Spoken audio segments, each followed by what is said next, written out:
Well, like a lot of you, I have a basement in my house. And because of where we live, not on Lake Simcoe, but near Lake Simcoe, we have a sump pump. In fact, we have a couple of them. Because sometimes in the spring and in the fall, it gets a little bit wet. And a couple of years ago, I noticed that one of the pumps wasn't working. So we didn't have, how you kind of have your guys after you live, in a place for a certain while, the guy who comes in and fixes this or that. But we didn't really have a plumber. And so we called somebody new out of the blue. He came in, he worked on it. He said, you know what? I can't fix this today, but I'll be back next week. I'm like, are you sure it's okay? He's like, yeah, don't worry about it. I'll be back next week. So the weekend goes by. Monday rolls around. I give him a call. It's like, you coming back? I said, we got anything to worry about? He's like, no, nothing to worry about. Well, the next day, I go downstairs, and I'm in my socks, and all of a sudden, I start to feel them get damp. And I'm like, are you kidding me? And the water starts to seep up from under the floorboards, under the laminate. I go into the room where the sump pumps are, and one of them is definitely now failed completely. And we got water pouring into the basement. Within 10 or 15 minutes, we've lost the floor, we've lost the trim, we've lost drywall, we've lost some furniture. And I'm calling the guy, and he gets there a couple hours later, arrest the damage before it's worse.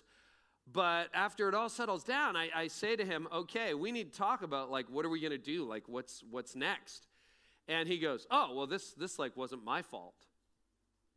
And I'm like, pardon me? What do you mean? Now, I'm a seminary grad. I have no actual skills. So, I don't know whether he's telling me the truth or not. So I called a couple of my friends who are handy, who are tradesmen, and I had them come in, and I said, listen, can you just help me figure this out? Because I don't know how this stuff works. And they're like, no, 100% it was him. I'm like, really? Like what? He didn't reset something, or how did that work? And he goes, no, 100% it was him. I'm like, okay. So I call him up, and I'm like, can you inquire with your insurance company? But it's one of those things where you call, and you call, and you call. And finally, he's like, yeah, I'm not liable, I'm not responsible, I'm not paying. And by this point, we had to have, those restoration companies in to dry everything out properly and disinfect everything properly and the whole deal. And I realized this is going to be like an $8,000 or $10,000 deal. And he's not paying.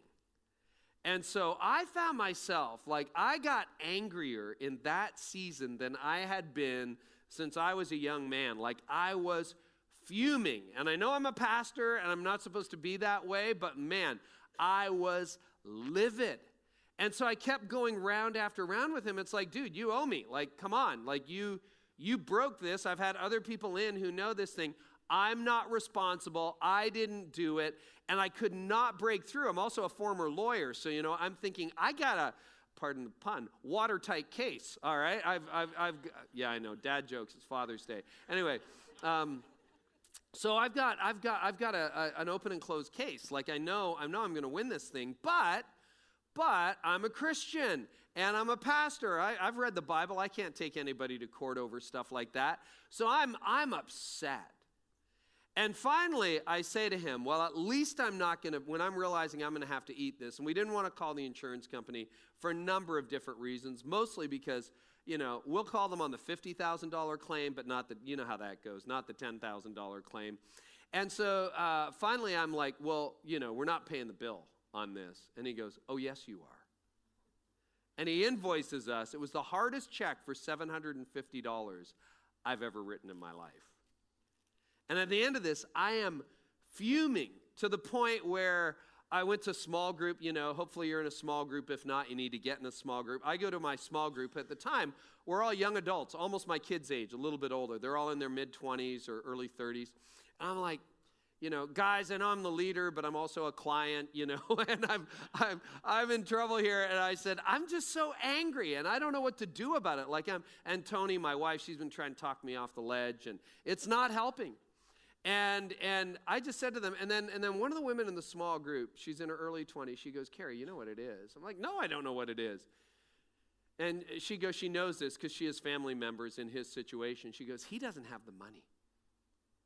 He just doesn't have the money, and he's not insured. This guy is just he doesn't have the money. That's why he's not paying you. It had never occurred to me.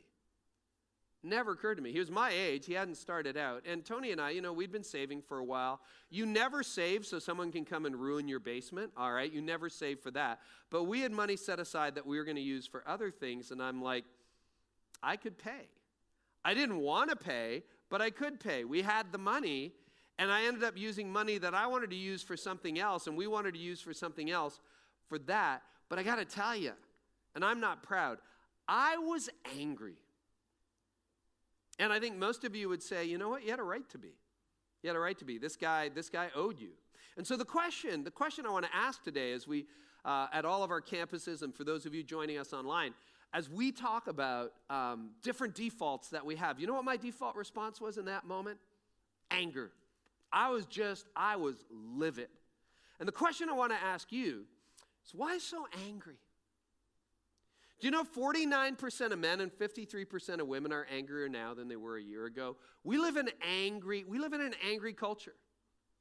And I want to talk in particular to those of us who are guys who struggle with anger. And I think we live in a very angry culture. Social media used to be fun.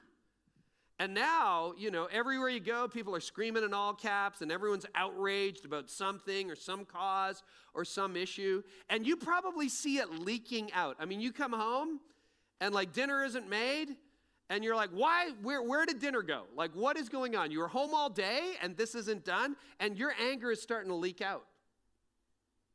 You're in the express lane, the quick line at the supermarket, it's 12 items or less, and the person ahead of you is 14, because you counted. And you're seething. And you're like, ugh, and somebody cuts you off in traffic, and you feel like pulling over and just telling that guy what he deserves. And it's starting to leak out. You step on Lego, now that hurts, all right, when you get home. When you step on Lego, but you step on a piece of Lego, and you hit the nuclear button. I mean, there's a meltdown in your home. And I mean, what is that? What is that? It's not just a male issue, it's a people issue, but as a guy, I want to talk to guys today. Why so angry? Why so angry? And where does that come from? Where does that come from? Because somebody dings your car and you're like, oh, and you're everywhere you go at work. And the reason, here's what happens. You moderate it at work. And you moderate it at work because you can get fired, right? If you're a radio guy, they're going to fire you. So what happens is you're mad about something that happens at work and you come home and you take it out on the people you live with. You take it out on your kids. You take it out on your spouse. You take it out on your neighbor. You take it out on your stuff. You're in the garage and you're banging stuff. Why so angry?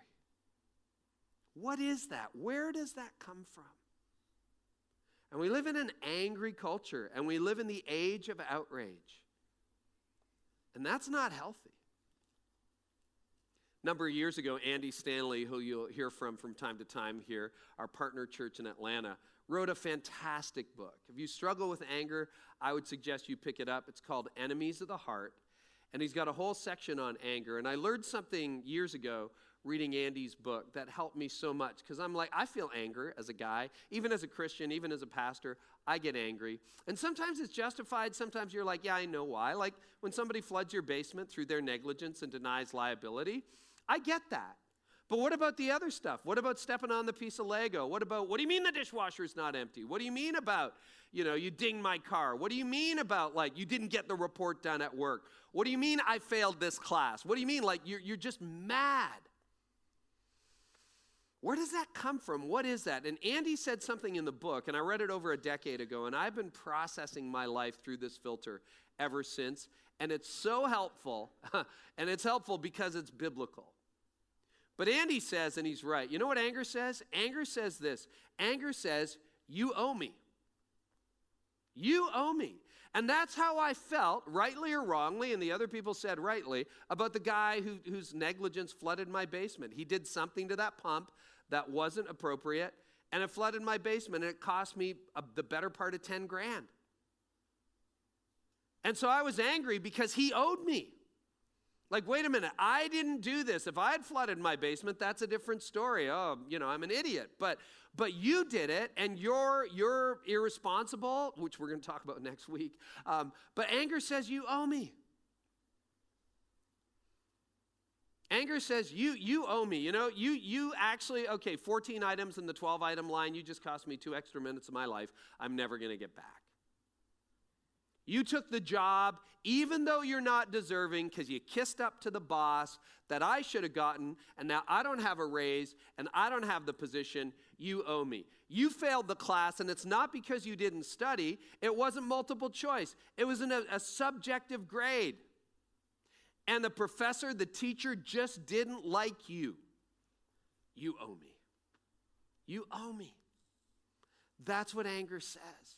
And if you start to apply this as a lens over your life and you look back, you realize, you know what? That's how I feel, at least as I process this. I look back over my life, I'm like, yeah, you owe me.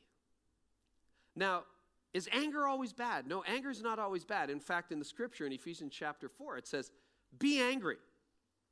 Be angry. Just don't let the sun go down on it. So anger is a natural, normal human emotion. But Renaud Parifoy, who's a therapist, said this: anger actually has a healthy function when you look at human nature. Anger is healthy when, number one, a real threat exists, okay? So if you see a wild animal in your yard and your kids are playing, and it's some neighbor that had an exotic pet and they let their tiger go, you have a right to be angry. You shouldn't have tigers in the city. What are you doing? You're going to kill my children. You have a right to be angry. And a real threat actually exists. A tiger is threatening your children. That's a good thing. Now, so a real threat exists. This guy almost cut you off in traffic and mowed you into the guardrail. Real threat exists. You should be angry. But this is where it starts to get complicated. This is where it starts to get convicting for some of us. The level of your anger is proportionate to the threat. So tiger in your backyard, children at play, yup, you should be angry at your irresponsible neighbor who should not be doing that. However, most of our anger is not that way. It is a Lego piece, and yes, it hurts. But your child should not be grounded until they're 40, okay? That is disproportionate. No, dinner is not ready, but it is not the end of the world or your marriage or the relationship. No, things are not going well at work, but you're raging. The level of your anger should be proportionate to the threat. And then number 3, even worse for those of us who struggle with anger, your actions effectively reduce the threat with the least amount of harm to yourself and to others. Uh-oh. Sports parents,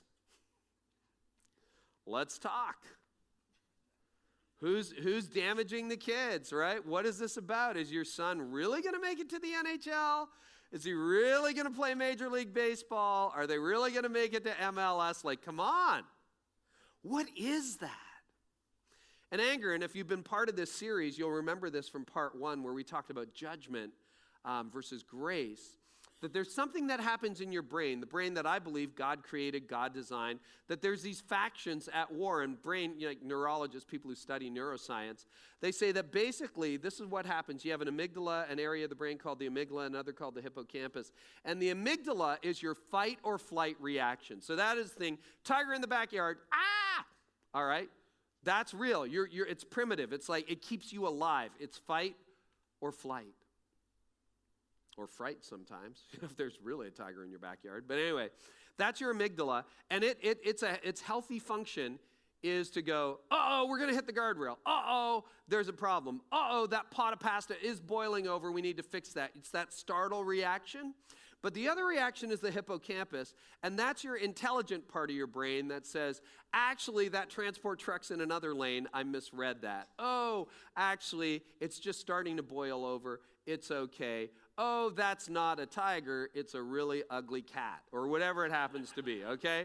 So that's where your intelligent side talks to your primitive side, and it does this, and that's the challenge. And for a lot of us, those little things are triggers of bigger things. Those little things are like, I'm so mad, I don't know why I'm so mad at her. I don't know why I'm so frustrated with my daughter. I don't know why I want to strangle my son, And anger says, you owe me. So I want to ask you a couple of questions today. Just real honest. And answer these as honestly as you can. Who owes you? Like who? If somebody owes you, so cause and effect, right? The plumber, I would say the plumber owes me. That's pretty clear. Here's what's true about you. Sometimes the person who is receiving the brunt of your anger is not actually the person who owes you. Your wife doesn't owe you. You got cut from the basketball team when you were in 7th grade. And you don't even know it. I mean, this is complicated for men, okay? We only have 2 emotions, happy and angry. That's it. That's all we get as guys, right? We're either happy or we're either angry. And we don't really understand and we don't really look back at it. But who owes you? Is it the basketball coach? Is it your dad who drank too much? I mean, some of you had fathers who walked out on you when you were 3. And it left a hole in your heart. Or a father that you looked to give you love who gave you anything but love. And you know what? If you want to look at your rage, it goes back to that.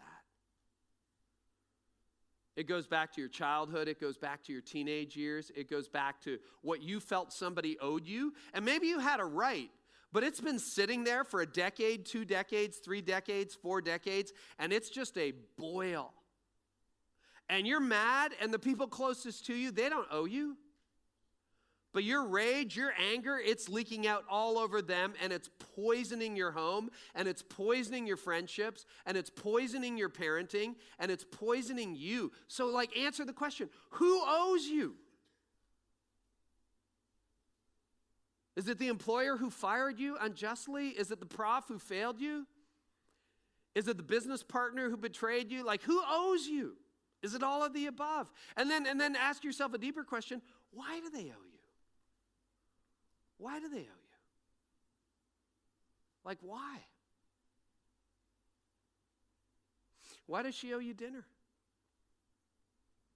Why do your kids owe you? Why does your boss owe you? Why does your neighbor owe you? Why? Those are really tough questions. And if you want to wade right into the heart of it, what you need to do is get into Jesus' teachings. Because Jesus got to the heart of anger. And he got to the heart of who owes us and why they owe us and how this works. And he gets into the middle of his ministry. So Jesus was alive for about 33 years on earth. We Christians, we believe that after those 33 years, he died, he was crucified, he was buried. We believe he rose on the 3rd day, and he ushered in a relationship with God, that it's through Jesus you come to God, through Jesus you find forgiveness of sins, through Jesus that you come to new life, and that he is in the business of making your life new, not just in eternity, but in this life. We really believe that's what happens when you trust your life to Jesus. So he's trying to explain all of that. And he gives this central teaching on forgiveness. And he says, if you want to know how to do conflict resolution, here's how you do it. You go directly to the person that you're mad at. You go directly to the person you've had the falling out with. Now, we're terrible at this as human beings, and we're terrible at this as Canadians, because as Canadians, what do? I'm mad at you, so I talk to you, right? That's what we do, right? I'm mad at you, but I'm going to say, do you know how mad I am at that person? And Jesus says, no. You go directly to the person that you're mad at. And Peter's like, okay. Peter's one of his closest followers. So he's processing Jesus' teaching, and now he's got a question. And so we look at Matthew chapter 18, one of the 4 accounts of Jesus' life. We jump into this moment in Jesus' ministry, about a year and a half before he dies. And Peter comes up and he goes, okay, I heard what you said. Listen, Lord, how often, good question, how often should I forgive someone who sins against me? Because, okay, we dealt with it. I went direct. I talked to you directly. Now, how many times do I have to do that? 2 times? 3 times, right? You've asked this question. Some of you are married, you're dating, you're like, okay, how often do I have to forgive this person? And so he thinks he's going to be generous. Watch what he says. He says, I'm going to give you a suggestion, Jesus, because I'm very generous. 7 times? 7 times? 7 actually is a biblical number. It's sort of God's number if you follow numerology. It's that's pretty good. And Jesus says, no, actually, Peter, not 7 times. Not 7 times. Peter's like, 2, 3, once. Told you once, never have to tell you again. Jesus says, no, not 7 times, but 70 times 7. Wait a minute, that's like 490 times. Uh-oh. What are you getting at? I like 7 better. Maybe I shouldn't have asked the question. And Jesus says, you have to keep forgiving. Carrie, okay, he flooded your basement once, right? What about 490 times? What about, well, then I'm bankrupt. You know, at that point, I'm bankrupt or the insurance company is, one of the two. How many times? How many times? And Jesus is kind of using hyperbole here. Actually, what he is doing is he's going back into a very early Old Testament story at the very beginning of the scriptures, where Cain gets this mark against him and he's angry and there's this, curse and, you're going to be avenged 7 times. And Jesus is going, nope, we're undoing that. 70 times 7. In other words, there's no limit. And then he knows Peter's not going to get it. He knows when you hear this, you're going to go, dumb. And so he goes, let me tell you a story. Therefore, the kingdom of heaven, what I'm bringing in, what is the most real world, can be compared to a king who decided to bring his accounts up to date with his servants who had borrowed money. Now, notice the language. Accounts, money. It's financial money. So if you want to talk about anger being, you owe me, if that's what anger says, let's talk about money. If somebody make it a straight loan, right? I borrow $5,000 from you. How much do I owe you? Answer's pretty simple. $5,000. And I owe you, right? Now, if I don't pay you back, how do you feel? Angry. And Jesus says, so you guys get this, right? Okay. This guy had borrowed money from him. In the process, one of his debtors was brought in, owing him millions of dollars. Now, that's a translation from the original language, because obviously Jesus didn't speak English and the scripture wasn't written in English. It was written, in this case, in Greek, of the word talent, which we have actually borrowed into the English language. And the equivalent today, doing the math, is about billions of dollars. I think a better translation is billions of dollars. So I want you to imagine for a minute that you owe somebody billions of dollars. That's a lot of money. All right, $1 million. Most of us, if we owe somebody $1 million, we're like, we're in trouble, right? I don't have $1 million. I don't know how. This is like, the point of Jesus' math here is, this is $1 billion. I don't care. You can be a millionaire. You're not going to pay this back. You're going to have a net worth of $10 million. You're not going to pay this back, all right? This is a huge, staggering sum of money. The average person making $50,000 a year, according to the actual math in the Greek, if you work it out, would have to work for 200,000 years to pay this level of debt off. You will be dead long before 100,000 years goes by. In other words, Jesus is giving you a stupid number. Take the national debt and try to pay it off personally. Good luck with that. You can't do it. That's the point of the story. So no surprise when in the next verse, it's like he couldn't pay. It's not that he was a poor saver. No, nobody could pay. There is no human being on the face of the earth. Bill Gates couldn't pay this debt.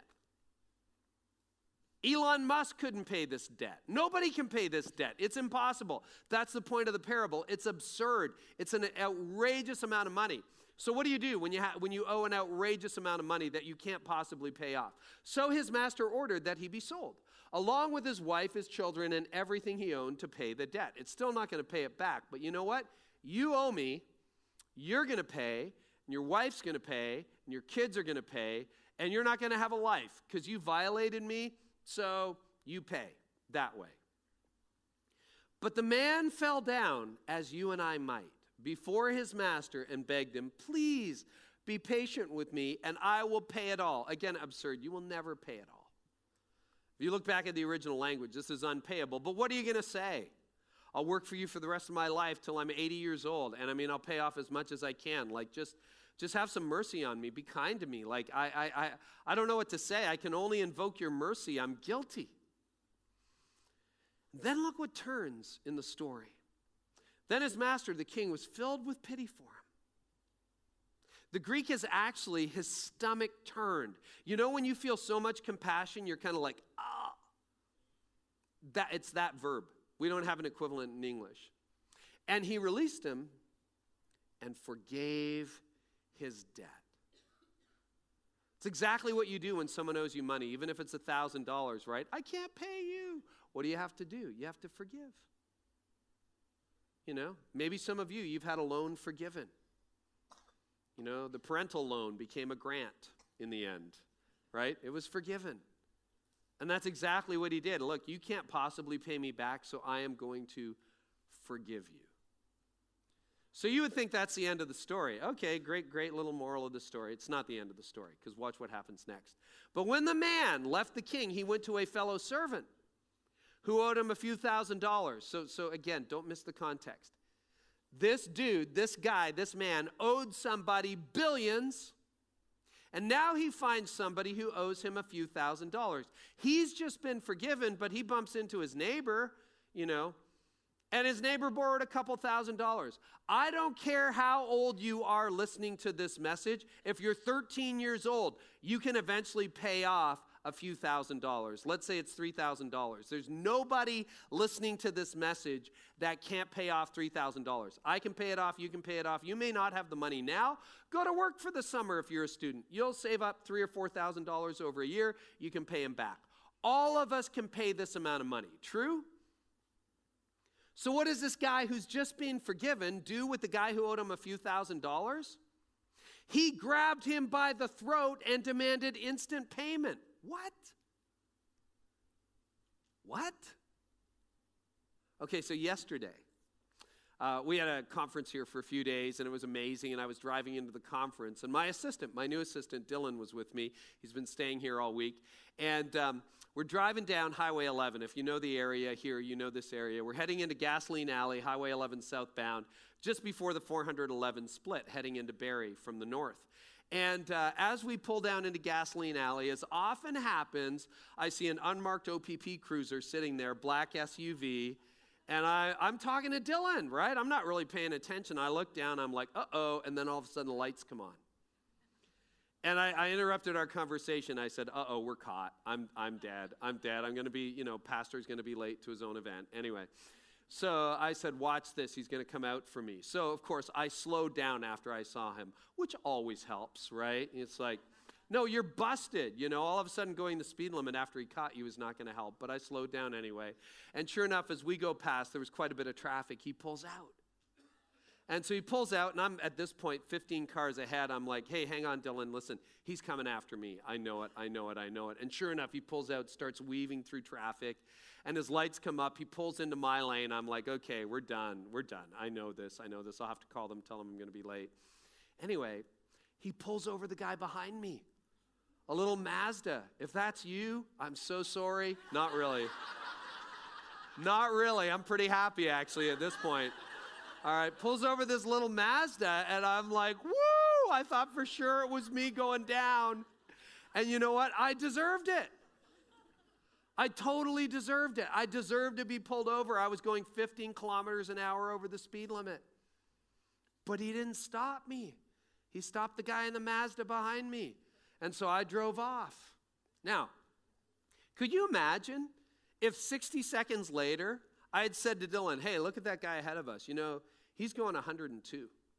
Let's pull him over and throttle him. Citizen's arrest. All right? I mean, is that not complete hypocrisy? That's what this guy did. His fellow servant fell down before him. He's like, I was only going 2 over. I only owe a couple thousand. Begged for a little more time because he could repay it. He's actually going to get this money back. Be patient with me and I'll pay it. Exactly what the guy had just said to the guy that he owed billions to. But the creditor wouldn't wait. He had the man arrested and put in prison until the debt could be paid in full. And you go, what? Of course you do. If you're half human, you're going to react that way to the story. And surprise, surprise, so did they. When some of the other servants saw this, they were very upset, understandably. They were angry. They went to the king, told him everything that had happened. And then the king called in the man he had forgiven and said, you evil servant. Now that's a strong word. You know what evil is? Okay, I'll tell you first what foolishness is. Foolishness is, I'm just dumb, but I don't mean to hurt you. That's what foolishness is. I'm just kind of dumb. I don't mean to hurt you. You know what evil is? I'm out to get you. I intend to hurt you. I intend to harm you. That's what evil is. And he said, you were shown mercy, and then you went out and you intentionally ruined someone's life. That's what evil is. And this guy's evil. I forgave you that tremendous debt because you pleaded with me. Shouldn't you have mercy on your fellow servant just as I had mercy on you? And the answer to that question is yes. But he didn't. So then the angry king sent the man to prison to be tortured until he had paid his entire debt. And then Jesus finishes the teaching. That's what my heavenly Father will do to you, Carrie, if you refuse to forgive your brothers and sisters from your heart. What do you say? Do you remember how this story started? Then Peter came to him and asked, Lord, how often should I forgive someone who sins against me?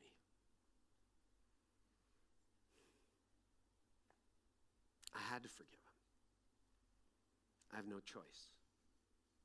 You have no choice. And you know, if you're angry all the time, you know what the bridge is to get you to gratitude? It's forgiveness. So back to our two questions. Who owes you? Like, really, seriously, who owes you? Is it your dad? Is it your mom?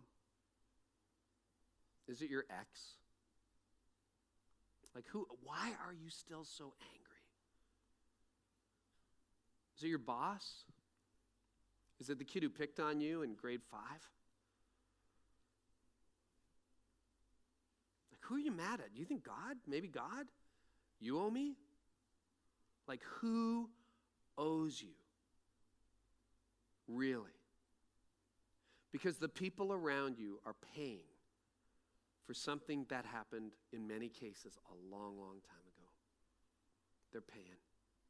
And you're paying. So who owes you? And why do they owe you? Why do they owe you? You know, when you really look at the story, you know who owes me? Nobody. Nobody owes me.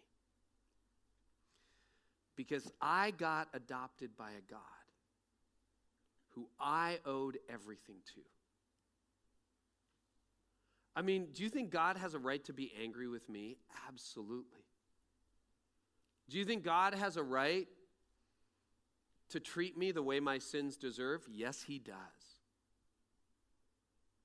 And you know what he did? You know what he did to us when we threw the worst humanity could throw at God when he showed up on the planet? We nailed him to a cross to try to kill love. He used that very act to save us. Because 3 days after Jesus died, he rose again. And he said, and now, your way back to God is clear. Some of you have been trying to find God all on your own, and you got this whole thing made up in your head where this is how God works, and you're just touching with the universe. That's not true. The way back to God is through Jesus. Because you actually owed him. And he forgave you. And because he forgave you, nobody owes you. And why do they owe you? They don't, Carrie. He doesn't owe you. And look at this. You happen to have the money. You saved. He didn't, or whatever. He had some life circumstance. And no, you didn't hope to spend that money fixing a problem that somebody else did. But you could. And even if you didn't, he still doesn't owe you. You know what happens if you answer these questions honestly and you really want to get to the root of your anger? Anger dissolves into gratitude when you understand that you owe God everything and nobody owes you anything. And listen, guys, it took me way longer than it should have to get to that point in this case. But he didn't owe me. I mean, he did, but he didn't. Because I owe God everything. And nobody owes me anything. So when you're angry, and you will be angry, what do? Guys in particular, stop. Stop. Because what seems awesome in the moment usually feels awful moments later. What seems like, I'm going to tell them exactly what I think. I'm going to show them and they'll never do it again. I'm going to just explode on these people and it'll be great. And 10 seconds later, you're like, uh-oh. And the morning after, you're like, uh-oh. Or after they call the police or should have called the police, you're like, I didn't mean I did it. Stop. It seems awesome in the moment and awful. And you know this. This is what's destroying your family. This is what's ruining your kids. This is what's ruining your relationship. This is what's ruining the things that are supposed to be important to you. It felt awesome. And if you want to know why, it goes back to chapter 1. You judge. You're not capable of judging. God has infinite wisdom. He has perfect sight. So you took something that belongs to God and you appropriated it. And you're like, in the minute, I'm going to be judged. I'm going to call this. I'm going to be angry. I'm going to lash out. I'm going to take justice and I'm going to take matters into my own hands. I'm going to fix this. And you didn't fix it. You made it worse. And everyone around you knows you made it worse. And when you sober up or calm down, you'll realize you made it worse too. What seems awesome in the moment usually seems awful moments later. So stop. And then think. Get to that other part of your brain, not this part, but the part that's up a little bit more.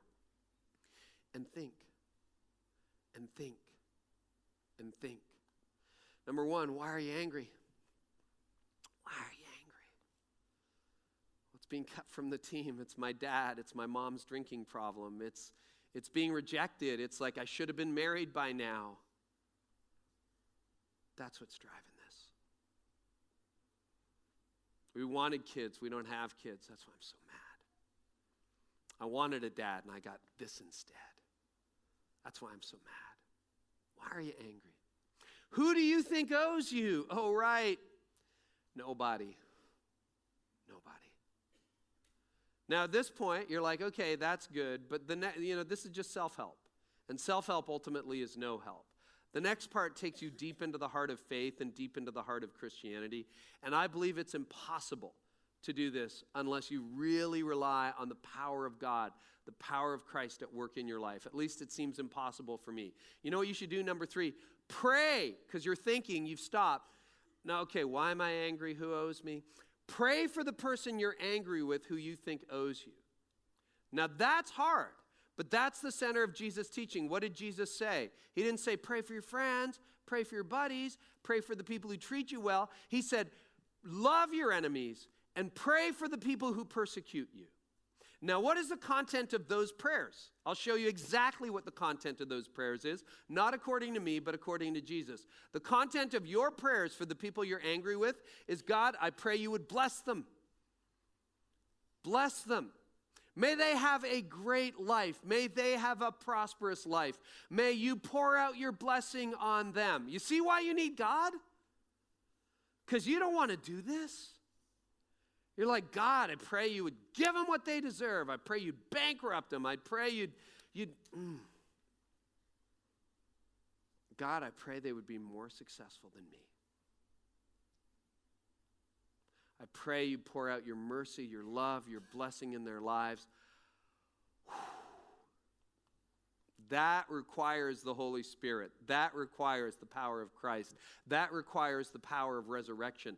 That requires the power of a new creation inside you. That requires the power of a new you remade through Jesus Christ. And if you're having trouble getting there, which you will, and I will, then step 4, think of all the ways you've grieved God, and now express gratitude for the way he's treated and forgiven you. God, when I think about what I've done, when I think about the things I haven't told anybody, when I think about the things that I've done in my life, and you turned your face toward me, not your back away from me, you've forgiven me, you've loved me, you've saved me, you've called me. Thank you. Thank you. Thank you. Now, I know this is a tough journey. And for some of you, those steps are going to be enough, and they'll be great. But for some of you, it's going to be like, I got to unpack this. There's small group questions. Go through it with your small group. But some of you are going to need to sit down with somebody, and we got a list of counselors. For all of our locations, for those of you watching online, we got a list of counselors here. These are people we trust. They are good Christian counselors. And some of you need to sit down and figure out whether it was your dad or that coach or that teacher or that prof or that mean kid or that whatever. You got to figure this stuff out so that your past stops ruining your present and your future. And when you start to answer those questions, and you get to the place where you're like, you know what? Nobody owes me anything. And God has been so good to me. And how can I hold anything against you? You will become grateful. Because forgiveness moves you from anger to gratitude. And I want you to imagine yourself grateful. When you go home, you trip over the kids' toys. Instead of blowing up and, shouting at everybody in the house, you stop, you remind yourself, nobody owes me anything, nobody owes me anything, nobody owes me anything. There's a new day in your home, new day in your relationship, new day in your parenting. God, you've been so good to me. God, you've been so gracious to me. I don't deserve it. Listen, I have to remind myself of that every single day. But this is what's true.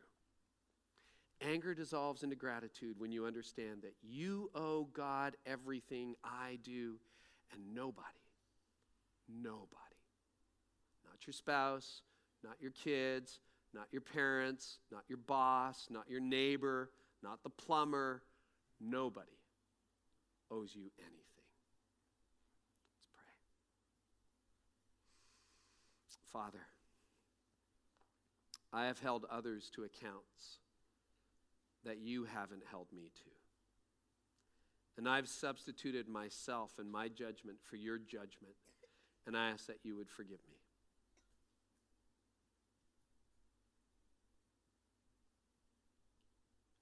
I just pray for everybody here who's struggling with anger, who realizes the people that they say they love the most are the people who pay the most. Little things that become big things. Nothing that becomes something. And stuff they didn't even do that they're paying for. Because somebody somewhere at some point did that to them. God, heal families. God, heal people. God, heal men. And if you need Jesus at the center of your life, will you pray this prayer with me? Lord Jesus, today I've come to the end of myself. Earlier today we sang, I've seen you move the mountains. And today I know you can move the mountains in my life. You make a way when there is no way. And I believe you're going to do it again. Today, Lord Jesus, I turn to you, not myself, not some version of God I made up, but to you, Jesus of Nazareth, who lived and died and rose again. And I claim the power of the resurrection in my life, and I ask you to forgive me for the way I've wronged you, and I know that you promised you have, and today I make you the Lord and the leader of my life. And if you just prayed that prayer, we are celebrating with you. And God, I pray for all of us, Christians, those who just became Christians, those who are still trying to figure it out, and I pray that you would help us to realize that in an angry world, nobody owes us anything. Help us to be grateful for a God who had every right to get rid of us and instead loved us. For this is the gospel of Jesus Christ, in whose name we pray. Amen. That's everything for today. We are back next week, and we're going to look at blame and responsibility. Have a great Father's Day.